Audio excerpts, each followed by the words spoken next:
नमस्कार, स्वागत करते हैं आपका आज के मुख्य समाचार में। अगर आपने अभी तक वीडियो को लाइक नहीं किया तो फटाफट वीडियो को लाइक कर दीजिए और चैनल को सब्सक्राइब कर लीजिए।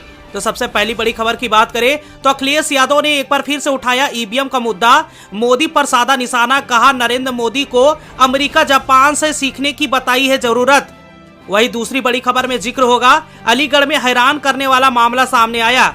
बीजेपी के कई कार्यकर्ता ने मस्जिद के दीवार में जय श्री राम लिख दिया, इस पर मामला गर्म हो गया है। वही तीसरी बड़ी खबर में जिक्र होगा, 1 जनवरी 2024 से देश में कई नियमों में बदलाव हो गया है। Income tax, gas cylinder, Google पे, फोन पे को लेकर नया नियम बन गया है। इसके बारे में भी आपको बताएंगे। दोस्तों, अगर आप भी चाहते हैं कि लोकसभा चुनाव 2024 में कांग्रेस पार्टी की जीत हो तो वीडियो को लाइक कर दीजिएगा। इसी बीच पहली बड़ी खबर, अखिलेश यादव ने एक बार फिर से उठाया ईवीएम का मुद्दा। नरेंद्र मोदी को अमेरिका जापान से सीखने की बताई जरूरत। जी हां दोस्तों, आपको बता दें कि उत्तर प्रदेश के पूर्व सीएम समाजवादी पार्टी अध्यक्ष अखिलेश यादव ने 4 राज्यों के चुनाव परिणाम आने के बाद एक बार फिर से ईवीएम का मुद्दा छेड़ दिया है। चुनाव परिणाम आने के बाद कांग्रेस के कई बड़े स्तर के नेताओं की ओर से यह मामला उठाया जा रहा है कि अब इसी बीच सपा अध्यक्ष अखिलेश यादव ने भी इस मुद्दे को जोरदार तरीके से उठा दिया है। उन्होंने कहा कि ईवीएम पर अगर सवाल उठ रहे हैं तो उसके विकल्पों की तरफ जाना चाहिए। हमें अमेरिका और जापान से सीखना चाहिए, वहां पर बैलेट से वोटिंग होती है, एक महीने तक वोटिंग और काउंटिंग चलती रहती है। अखिलेश यादव ने कहा कि इसको लेकर एक जनमत कराने की आवश्यकता है। लोकतंत्र में जनमत को सिर्फ सरकार को चुनने का ही अधिकार नहीं होता, बल्कि चुनने के तरीके और चुनने के माध्यम को भी चुनने का अधिकार होता है। वही रुक करते अगली बड़ी खबर की तरफ तो अलीगढ़ में एक हैरान कर देने वाला मामला सामने आया है। यहाँ दिल्ली गेट चौराहे पर मौजूद मस्जिद पर कुछ सामाजिक तत्वों ने जय श्री राम के नारे लिखवा दिए हैं। इस हरकत को देखकर इलाके के मुस्लिम लोग भड़क गए हैं। वक्त रहते मौके पर पुलिस पहुंच गई। पुलिस ने दोनों समुदाय के लोगों को बात की और समझौता कराया। मस्जिद पर लिखे नारे को मिटा दिया गया। इसके बाद इलाके के पुलिस को तैनात किया गया। आपको बता दें कि अयोध्या में राम मंदिर का उद्घाटन होने वाला है, इस वजह से कार्यकर्ता इसकी खुशी मना रहे हैं। वहां दीवारों पर जय श्री राम लिख रहे हैं। खबरों के मुताबिक भाजपा कार्यकर्ताओं ने शनिवार को दीवारों पर जय श्री राम के नारे लिखते हुए आ रहे थे। इसी क्रम में उन्होंने एक मस्जिद की दीवार पर भी जय श्री राम का नारा लिख दिया। वही रुक करते अगली बड़ी खबर की तरफ तो कश्मीर के पूर्व मुख्यमंत्री फारूक अब्दुल्ला ने बड़ा दावा किया। बोले, भारत पाकिस्तान वार्ता नहीं हुई तो गाजा फिलिस्तीन जैसा ही होगा असर। जी हाँ दोस्तों, आपको बता दें कि कश्मीर से बिगड़ते हालात के बीच जम्मू कश्मीर के पूर्व सीएम फारूक अब्दुल्ला ने कहा कि अगर भारत पाकिस्तान के बीच वार्ता शुरू नहीं होती है तो हमारा हश्र भी गाजा और फिलिस्तीन जैसा ही होगा। अटल बिहारी वाजपेयी के एक बयान का जिक्र करते हुए अब्दुल्ला ने कहा कि हमारे पूर्व मुख्यमंत्री अटल बिहारी वाजपेयी ने भी कभी कभी यह कहा था कि हम अपने दोस्त बदल सकते हैं लेकिन पड़ोसी नहीं बदल सकते।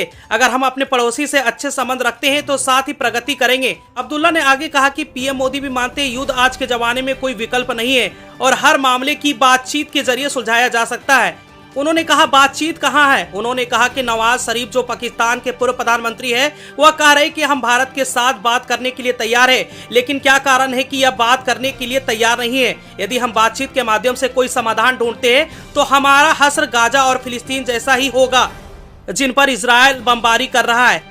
इसी बीच बढ़ते अगली बड़ी खबर की तरफ, उत्तर प्रदेश में योगी सरकार जबरन उतरवा रही है मस्जिदों से लाउड स्पीकर। आईएमसी की ओर से राष्ट्रपति को भेजा गया पत्र। जी हाँ दोस्तों, आपको बता दें कि इत्तेहाद मिल्लत काउंसिल ने राष्ट्रपति को एक पत्र भेजा है जिसमें आईएमसी प्रमुख मौलाना तौकीर राजा खान ने कहा भाजपा शासित राज्यों की सरकारी दोहरी नीति से काम कर रही है। एक और धार्मिक जुलूस में डीजे की इजाजत देकर खुलेआम जनसभा को परेशान में डालने का काम कर रही है, तो दूसरी तरफ अप्रत्यक्ष रूप से अजान पर पाबंदी लगाने का मकसद से एक निश्चित डेसिबल के साथ प्रयोग किया जा रहा है। लाउड स्पीकर को जबरदस्ती उतरवा रही है या कोर्ट के आदेश को भी अवहेलना कर रही है। उन्होंने आरोप लगाया कि मोदी सरकार ने भी सभी धार्मिक स्थलों के लाउड स्पीकर उतारने के आरोप में अप्रत्यक्ष रूप से मस्जिदों को अजान बंद कराने के अभियान चला रखा है। दोस्तों, बीजेपी के इस रवैये पर आपकी क्या राय है? कमेंट बॉक्स में अपनी राय जरूर दीजिएगा। और बढ़ते हैं अगली बड़ी खबर की तरफ तो भारत जोड़ो यात्रा की तर्ज पर राहुल गांधी भारत न्याय यात्रा 14 जनवरी से शुरू होकर इन राज्यों से होगी खत्म। जी हाँ दोस्तों, आपको बता दें कि साल 2024 से होने वाले लोकसभा चुनाव से पहले कांग्रेस पार्टी एक बार फिर से एक्टिव मोड में आ गई है। कांग्रेस 14 जनवरी से 20 मार्च तक भारत न्याय यात्रा आयोजित करने जा रही है। यह यात्रा मणिपुर से होकर मुंबई तक जाएगी। यह जानकारी कांग्रेस महासचिव केसी वेणुगोपाल ने दी है। भारत न्याय यात्रा असम, पश्चिम बंगाल, बिहार, छत्तीसगढ़, उत्तर प्रदेश और गुजरात समेत 14 राज्यों से होकर 6200 किलोमीटर दूरी तय करेगी। इस यात्रा की ज्यादातर दूरी बस से तय की जाएगी, वहीं कुछ जगहों पर पद यात्रा भी की जाएगी।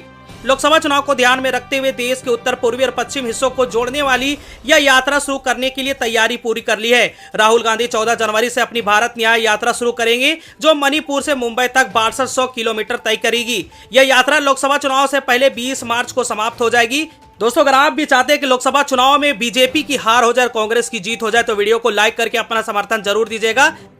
रुक करते हैं अगली बड़ी खबर की तरफ। तो जमीयत उलमा हिंद ने प्रधानमंत्री को लिखा पत्र, सुनहरी बाग मस्जिद के विध्वंस पर रोक लगाने की मांग। जी हां दोस्तों, आपको बता दें कि जमीयत उलमा हिंद के अध्यक्ष मौलाना महमूद हसन मद्दी ने प्रधानमंत्री मोदी को और गृह मंत्री अमित शाह को पत्र लिखकर दिल्ली राजपथ पर स्थित सुनहरी बाग मस्जिद के संभावित विध्वंस पर अपनी आपत्ति व्यक्त की है। मौलाना मदनी ने अपने पत्र में चिंता जताते हुए प्रधानमंत्री को लिखा है कि नई दिल्ली के नगर पालिका परिषद ने मस्जिद सुनहरी बाग को हटाने के संबंध में जनता की राय मांगने वाली अधिसूचना जारी की है। इस तरह की कार्रवाई से देश की साझी विरासत को गंभीर नुकसान पहुंचेगा। उन्होंने कहा कि यह मस्जिद देश की प्रमुख स्थान पर 200 वर्षों से स्थापित है, जो हमारे देश की समृद्धि और संस्कृति, ऐतिहासिक और विरासत की गवाह है। हमारा देश अनेकता है, एकता की मिसाल है और यह अस्तित्व के सिद्धांतों से समृद्ध है। अपनी सुंदरता और भव्यता के साथ निर्मित यह मस्जिद न केवल आसपास के लोगों के लिए इबादत की जगह है। उन्होंने प्रधानमंत्री से अनुरोध किया है कि आप खुद इस मामले पर संज्ञान ले और मस्जिद सुनहरी बाग की सुरक्षा सुनिश्चित करने के लिए आवश्यक कदम उठाए। मौलाना मदनी ने विश्वास जताया कि इस मामले पर आपका हस्तक्षेप इस देश की संस्कृति पहचान की रक्षा के लिए सरकार की प्रतिबंधों को मजबूत देगा। और रुक करते हैं अगली बड़ी खबर की तरफ। तो 1 जनवरी 2024 से कुछ जरूरी नियमों में बदलाव होने जा रहा है। 1 जनवरी से 1 साल से बंद यूपीआई अकाउंट बंद हो जाएंगे। वहीं 1 जनवरी से आईटीआर फाइलिंग के लिए जुर्माना देना पड़ सकता है। दरअसल 31 दिसंबर तक आईटीआर रिटर्न फाइल कराने की आखिरी तारीख थी। ऐसे में 1 जनवरी से इस पर जुर्माना लगाया जाएगा। आपको बता दें कि नए साल की शुरुआत पर पार्सल भेजना भी महंगा हो सकता है। वही बात करें घरेलू गैस सिलेंडर की, तो हर महीने की पहली तारीख में गैस सिलेंडर के दाम भी तय किए जाते हैं। ऐसे में साल के पहले ही दिन आम आदमी को गैस सिलेंडर की कीमत को लेकर बड़ा ऐलान हो सकता है। इसी के साथ ही 2024 में विदेशों में पढ़ाई कर रहे छात्रों को नौकरी के लिए पढ़ाई खत्म होने वाली वीजा अप्लाई करना पड़ेगा। यानी कि किसी भी देश में छात्र अब तक वर्किंग वीजा पर स्विच नहीं कर पाए जब तक उनकी स्टडी खत्म नहीं होती। अब देखना होगा कि 1 जनवरी से क्या कुछ बदलने वाला है। वही रुक करते अगली बड़ी खबर। 28 विपक्षी पार्टियों के गठबंधन इंडिया के सीटों में बंटवारे को लेकर कांग्रेस महासचिव जयराम रमेश ने कहा कि कांग्रेस का रुख साफ कर दिया है। कांग्रेस ने इंडिया गठबंधन की सीट शेयरिंग को लेकर बड़ा बयान दिया है, जिससे बीजेपी बौखलाई हुई है। क्या है पूरी रिपोर्ट, देखिए इस रिपोर्ट में। दरअसल लोकसभा चुनाव 2024 के लिए इंडिया गठबंधन में सीट शेयरिंग का फार्मूला कुछ ही दिनों में तय होने वाला है। इंडिया गठबंधन की चौथी बैठक में यह बात निकलकर सामने आ गई है कि जनवरी में इसके पहले हफ्ते में सीट शेयरिंग का फार्मूला तय कर लिया जाएगा। इसी बीच कांग्रेस के वरिष्ठ नेता जयराम रमेश ने इसको लेकर बड़ा बयान दिया है। उन्होंने सीट शेयरिंग के मुद्दे पर कहा कि जो बातचीत होगी, जो कुछ करना होगा हम करेंगे। अलग अलग राज्यों में अलग अलग परिस्थितियां हैं, उन्हें मद्देनजर रखते हुए सीट शेयरिंग की बातचीत चल रही है। कांग्रेस नेता ने कहा कि हम खुले मन और बंद मुंह से ही हम सीट शेयरिंग पर बात आगे बढ़ाएंगे। जी हां दोस्तों, इंडिया गठबंधन की तरफ से जल्दी सीट शेयरिंग का फार्मूला तैयार करेगी। तो यहां पर कांग्रेस ने ऑफिशियली जानकारी दी है। अगर आप भी कांग्रेस के साथ हैं, अगर आप भी लोकसभा चुनाव 2024 में कांग्रेस की सरकार बनता देखना चाहते हैं, तो वीडियो को लाइक करके कमेंट करके जरूर बताइए।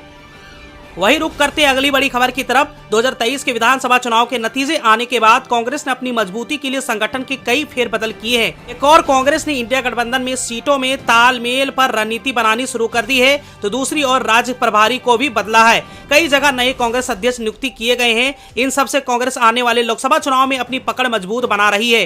कांग्रेस की इस नई तैयारी में अब यह संकेत मिल रहे हैं कि आने वाले समय में बड़े नेताओं को चुनाव में लड़ने की संभावना जताई जा रही है। इसी कड़ी में अब प्रियंका गांधी की संभावित निर्वाचन क्षेत्र को लेकर बड़ी खबर आ रही है।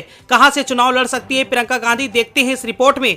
जी हां दोस्तों, इस वक्त की बड़ी खबर। 2024 के चुनाव में बड़ी जीत दर्ज करने के लिए कांग्रेस ने अभी कई पत्तों को खोला नहीं है। जैसे अभी तक साफ नहीं हुआ है कि राहुल गांधी वायनाड से चुनाव लड़ेंगे या अमेठी से। फिर ताल ठोके इस बार के चुनाव में प्रियंका गांधी भी मैदान में उतरने की संभावना बताई जा रही है। कुछ समय पहले प्रियंका ने रायबरेली या अमेठी से चुनाव लड़ने की चर्चा थी, लेकिन उत्तर प्रदेश प्रभार प्रियंका से वापस लेने के बाद इन अटकलों को विराम लग गया।